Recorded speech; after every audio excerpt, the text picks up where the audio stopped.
Bonsoir. Alors, voilà, j'ai noté que mon ami Laurence Vielle commençait toutes ses vidéos avec un bonjour, bonjour, et que moi, au contraire, j'en étais au bonsoir, vu que nous sommes à des moments différents. Laurence, je t'embrasse très fort. C'est formidable ce que tu fais. Je vous conseille d'aller voir ces vidéos qui passent sur la page de Musique 3. Laurence Vielle lit la poésie. Alors, moi je passe sur la chaîne David Janoni. Et ensuite, on met ça sur la chaîne YouTube de Maelstrom. Je fais ça un peu plus tôt aujourd'hui pour une simple raison, c'est que j'ai un conseil d'administration pour avec nos amis du Sangor et je vais bientôt y aller. Mais donc j'ai ouvert aujourd'hui à d'autres, non pas d'autres invités physiques, mais deux personnes qui m'ont envoyé des textes que je vais lire pour vous. Donc il s'agit de Marc-Pierre Carion et de Edgar Cosma. Edgar Cosma qui a d'ailleurs publié un livre qui s'appelle Vivre au XXIe siècle. C'est son premier livre de poésie, à l'Arbre à Parole récemment. Et Marc-Pierre Carion qui est prof et qui a beaucoup de boulot actuellement, comme beaucoup de profs. On pense à beaucoup de professions et une petite pensée aux profs aussi, qui ont sacrément du boulot dans le contexte actuel. Et moi, je vous lirai un petit choix perso de c'est Jack Hirschman, un extrait de L'Arcane du Vietnam, qui est un livre miracle. En fait, c'est un manuscrit que Jack avait envoyé à trois éditeurs à l'époque, et il avait perdu, il avait égaré ce manuscrit lui-même, et les éditeurs ne lui avaient jamais rendu ou jamais fait de retour. Et 30 ans plus tard, c'est une étudiante italienne qui préparait une thèse sur Jack Hirschman, qui a retrouvé dans une bibliothèque au fin fond d'une ville des États-Unis le manuscrit.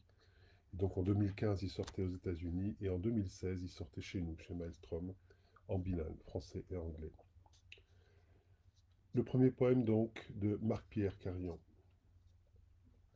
Écrire, c'est jouer au soleil. Donner la peur au diable qui hante les mots reçus. Ils sont quatre au pied de l'arbre. Le premier s'avance dans un divertissement qui les amène à entendre, voir, aimer et plaire. Ils se sont tus, l'oiseau s'est envolé. Quatre couleurs se sont réunies dans le vent. Ils se sont repris au jeu, et les couleurs sont apparues nettes, l'une après l'autre, en moins d'une seconde. Écrire, c'est jouer avec le vent, donner du temps au voile qui hante les mots pensés. Toute syllabe est lumière et départ, lors de jeux qui courent et planent sur la terre. C'était le premier poème. Ensuite, Edgar Cosma, donc quelques extraits de Vivre au XXIe siècle. Voilà pour toi, Edgar. C'était recevoir en offrande le jour de mes 39 ans des images de chats noirs, de gâteaux rouges et de bouteilles vertes postées dès l'aurore. Sur mon Facebook wall, des émoticônes animés mais parfois statiques dans ma Messenger box, des Giphy et autres stickers en haut de ma boîte WhatsApp, 3 SMS succincts d'amis nostalgiques, et enfin 2 coups de fil, un de ma grand-mère et une erreur. C'était essayer de me convaincre, quoi que les autres en disent, que la vie privée et la vie publique restaient deux entités séparées. Pour la vie privée, ils avaient créé Messenger, et pour la vie publique, ils avaient inventé Facebook. Tout était donc absolument sous contrôle dans le meilleur des mondes, ou du moins dans celui qui nous avait construits.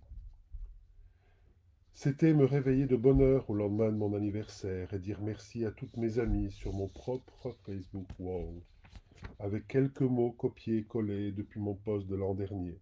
C'était ingurgiter mon macchiato en tenant une comptabilité des likes et des messages, puis des commentaires apparus après minuit. Les remercier eux aussi, c'était partir à mon rendez-vous de 10h30 avec plusieurs centaines de secondes de retard, sans avoir le temps de penser que je compterais une décennie de plus, dans exactement 364 jours, soustraits d'un soupçon d'instant. C'était, au début, ce désir d'être partout, pour toujours et tout le temps. C'était, au final, cette solitude subie, lorsque le rideau s'abattait sur l'écran de mon iPhone 6S, 16 GB. C'était placer la quasi-totalité de ma confiance dans le système intégré, des notifications de mon iOS. C'était les recevoir en continu, le cœur rempli d'espoir, pour aussitôt les refermer, l'esprit à moitié tranquille. C'était une caresse invisible, circulaire et vicieuse, qu'on détestait adorer et qu'on adorait abhorrer. C'était nous donner la possibilité de modifier les couleurs dans les paramètres de Messenger. C'était tester l'orange, le jaune et le vert, le rouge puis le pourpre. C'était être déjà nostalgique, une fois les paramètres modifiés, des bleus et gris originels. C'était vite réinitialiser le système, comme je revenais voir la mer du Nord, chaque fois que j'en avais l'occasion. C'était nous susurrer à voix basse la nuit du 30 novembre 2018 qu'il était peut-être trop tard pour se battre, que le combat était peut-être déjà perdu d'avance, qu'il était peut-être préférable que l'homme disparaisse une fois pour toutes et laisse la place vacante à d'autres formes de vie moins belliqueuses et plus prometteuses. C'était un trop-plein de peut-être alors que tout le monde savait. C'était une panne de courant, un oubli de chargeur, un problème de batterie, ou pire, un objet égaré. C'était perdre tout repère lorsque je me retrouvais déconnecté de toi et des autres. C'était cette sensation de vide, un silence étourdissant, alors que selon mes parents, j'étais pourtant né comme ça. C'était le blackout total.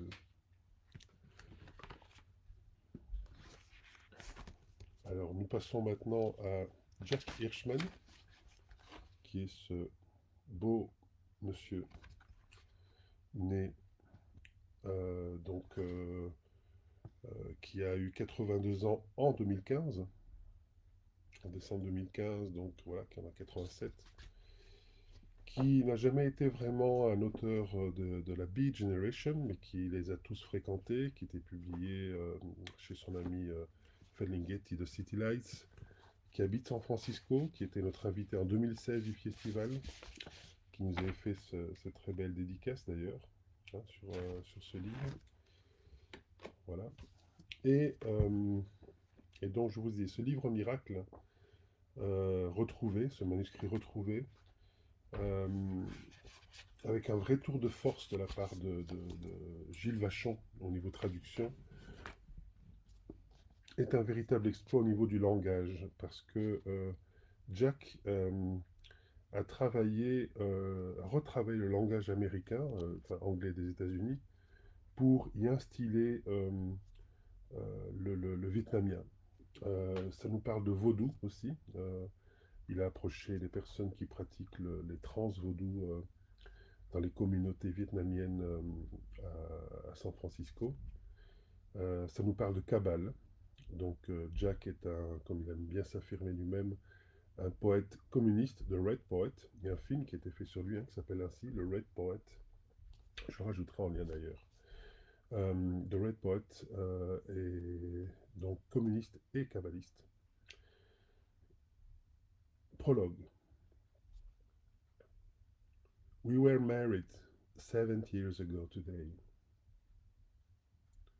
Il y a 17 ans aujourd'hui que nous nous sommes mariés. J'écris cela avec la sorte d'amitié qu'il y a eu entre nous dès le premier instant de notre rencontre. Comment pouvions-nous savoir que nos mains trouveraient le parti de cet amour et que tout un peuple allait nous relier au monde entier si complètement?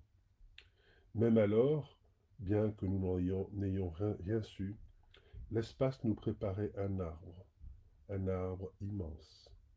Dans le livre de la Kabbale, je peux voir les 10 séphirots qui forment l'arbre de vie. Mais celui dont il est issu en tout dernier ressort, le grand arbre avec les enfants qui brûlent en lui. Je le considère d'un autre œil.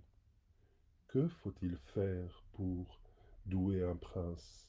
Et lequel? Quelle fille reste vierge quand les champs sont couverts de pucelage?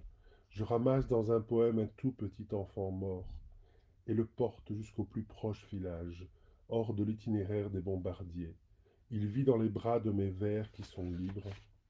Je le reconnais, un Jésus-Christ de 3 ans, brûlé, notre fausse couche. C'est dans le poème notre seul parti, que vit, fiction plus vraie que la science militaire, qui l'a assassiné. Ce petit criminel pour les agités que nous sommes. Il est devenu un grain de riz entre dans ma main, je le goûte comme un des milliers de grains jetés sur nous. Je goûte avec toi sous le Kanfudienne, le voile rouge, le vin et le chemin de nos noces dans le vrai temple, et Ha Noi. Et plus tard, quand la nuit est tombée, je laisse ma main, ô bien-aimé, courir sur ton corps qui saigne à mes côtés. Mais le fleuve au dehors tresse sa chevelure de feu et d'air, de feu et d'eau. L'air, fourmi de mille et mille yeux, écarquillé, toujours écarquillé, pas encore né, mais qui déjà refuse l'existence. Remonte le temps et se recroqueville, fœtus qui emplissent le ciel, rond comme un ventre, et qui refuse de raisonner. Car là, il n'y aura plus de monde, sinon dans les vibrations de la seule poésie. Nous mettons ces rythmes dans un bain de teinture, son arc-en-ciel colore le cœur qui bat la chamade, et les ponts, comme tant de petits thorax. Les collines, on se les est gardées pour nous, comme l'incarnat des seins d'une femme. Tu goûtes la nèfle noire et les bouts de noix de Bethel mêlés, et la mer apéro des amis et des familles bombardées, dispersées dans la mort. Je goûte les kilomètres et les kilomètres de tunnels sous la terre, où nous avons vécu et résisté, où seuls les rites du vaudou et le combat pour la victoire de la justice pouvaient racheter les petites tombes qui bordent les robes de notre pure nudité, offertes au regard du monde. Alors je vais réouvrir au hasard maintenant. Quartier neuf. Et je vais terminer avec ça. Quand nous faisons l'amour, quelle beauté! Quand nous vous levons le poing, notre main droite serrée veut dire la gauche, veut dire ce flanc où un doigt caressant pourrait voyager jusqu'au delta sur le Mekong, avec des mots d'amour timidement murmurés, nos crosses de fusil posées côte à côte près de nous, qui en sommes sortis du tunnel pour nous rouler dans le foin du crépuscule, les médiums Rap Yo Yen et Am Vi Mang, qui servent la déesse de l'amour, comprennent les minutes quand un brûlant espoir peut nous emporter comme deux jeunes grains de riz. Elle tourne lentement autour de l'œuf, de la nuit qui va éclore, comme le génie d'un enfant soldat qui vise à la gorge les envahisseurs, qui vise les yeux de vipères emplis de leurs mensonges sur la victoire globale. Elle les attaque et les morde avec un caducée, et les aveugle pour qu'ils puissent un jour contempler leur propre suicide dans les yeux de l'humanité.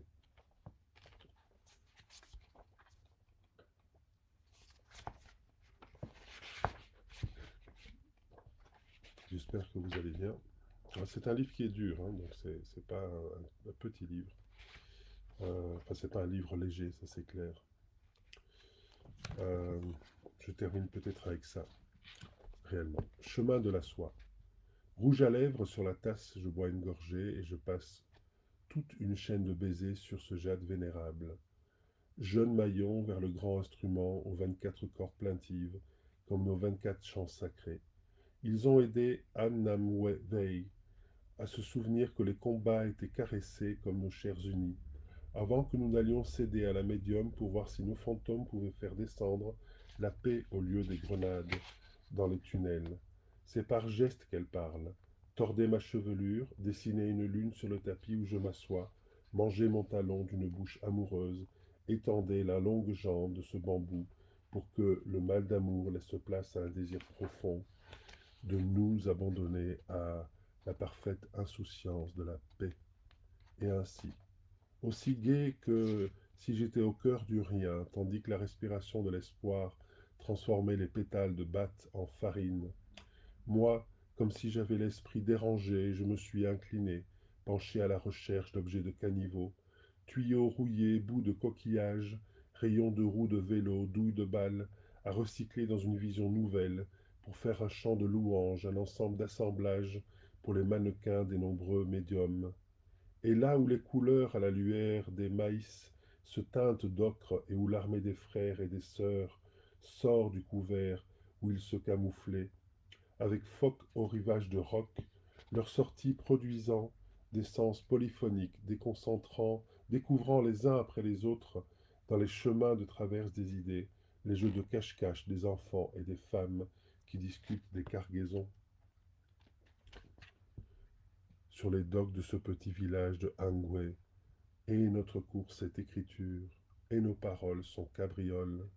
Par-dessus les vieux sages et les jeunes pousses, dans une offensive qui n'offense personne, chaque année au moment du tête, comme l'amitié qui gagne la guerre et insiste sur un baiser, des lèvres passées au rouge, la paix étant sur le papier, lèvres pressées sur le papier, et les bouts de langue, étoiles sacrées, lettres, bénédictions, graines, éclosions, d'un cheval monté par la mémoire qui voit la race humaine de part en part, Mai Chu Ye, panier de riz maculé debout, en équilibre sur ses épaules, tandis que son chapeau de paille sous le plein soleil de midi garde le halo de la lune. Voilà, je vous assure, c'est un très très très beau livre, L'arcane du Vietnam, qui est aussi très dur, ça j'ai déjà dit, donc je ne vais pas insister, mais parce que voilà, il nous parle de la guerre du Vietnam, et vu par quelqu'un qui n'a pas fait directement, mais qui était dans les mouvements contestataires. Jack Hirschman, voilà, s'il nous entend, ben, je l'embrasse. C'est un très très grand, très grande personne, très grande et belle personne, comme sa femme que je ne connais pas encore, Agneta. Voilà, je vous salue depuis Bruxelles jusqu'à San Francisco. Euh, Demain soir, de nouveau, ben, je serai en solo. Et dimanche, ben voilà, il y a comme invité, ce sera Michel Garios de Beyrouth, avec Rolf Doffenberg depuis Bonn et Christine Guinard depuis Saint-Gilles, Bruxelles. Je vous embrasse et vous souhaite une bonne soirée. À demain et salut Laetitia.